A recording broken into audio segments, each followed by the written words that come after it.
Shabbat Shalom. Dans la Torah, oui, même dans la Torah, il a été prévu un confinement de tout le peuple. V'atem, lo tetz'u ish mipetar beto ad boker. Quant à vous, personne ne sortira de sa maison jusqu'au matin. Certes, une nuit seulement. Mais comme pour ce que nous vivons actuellement, le but était d'éviter que le passage du fléau n'entre dans nos maisons. Abordons à présent la sidra de cette semaine. En fait, ce Shabbat, nous avons droit à 2 sédarot couplés, Vayakel et Pekoudé, et un petit passage du chapitre 12 de Shemot, puisque nous sommes à 6 jours du mois de Nissan, et qu'on lit traditionnellement dans ce Shabbat, dénommé Shabbat HaChodesh, les 20 premiers versets du chapitre, traitant de la cérémonie de l'agneau pascal et de l'institution des matzot après avoir vidé la maison de tout Hametz. Mais c'est un autre passage de la Sidra Vayakel qui a attiré mon attention et que je voudrais vous présenter aujourd'hui. C'est celui du choix de Betzalel en tant que responsable de la construction des différentes parties du Mishkan. Prenons les versets 30 et 31 du chapitre 35. Vayomer Moshe el Bnei Israël Reu, Kara Hashem Beshem, Betzalel ben Uri ben Hur, le Maté Yehuda. Moïse s'adressa aux enfants d'Israël pour leur dire « Voyez, l'Éternel a appelé en le nommant Betzalel, fils de Uri, fils de Hur, de la tribu de Juda. Vayomaleoto ruach Elohim, bechorma, bitvuna uvda'at, uvechol melacha. » Il l'a doté du souffle divin par sa sagesse, l'intelligence et le savoir en vue de tout ouvrage. À propos de ces 3 qualités, Chorma, Tvuna, Da'at, remarquons que leurs 3 premières lettres forment le néologisme Chabad, terme repris par les Lubavitch pour qualifier leur mode de vie.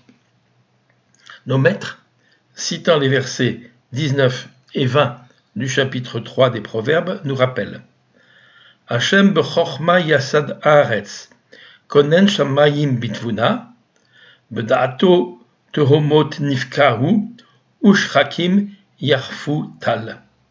L'Éternel, par sa sagesse, a fondé la terre, par l'intelligence, il a affermi les cieux. Par sa science, les abîmes s'entr'ouvrent et les nuées ruissellent de rosée.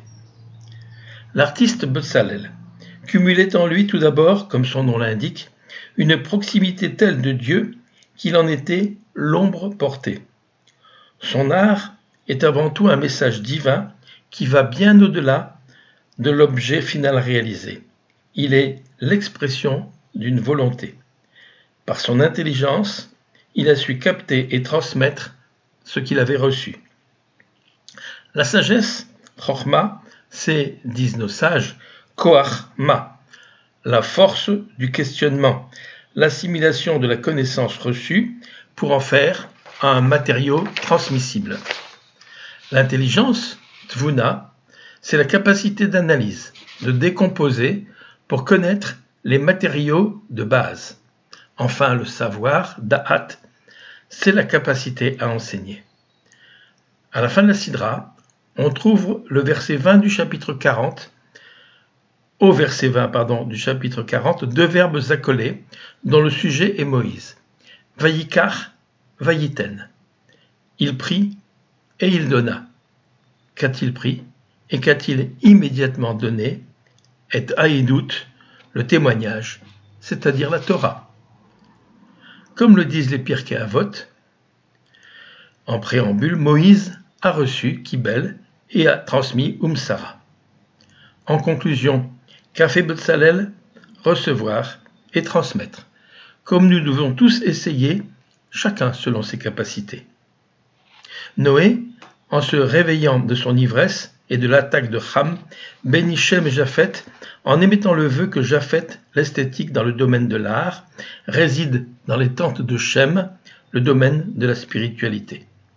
Alors, de notre confinement, qui ne nous sépare que géographiquement et pour un temps que tous espérons court, je vous transmets comme le prophète Isaïe, paix, paix, au lointain et au proche, shalom, shalom, la rachok, Velakarov. Shabbat Shalom à tous.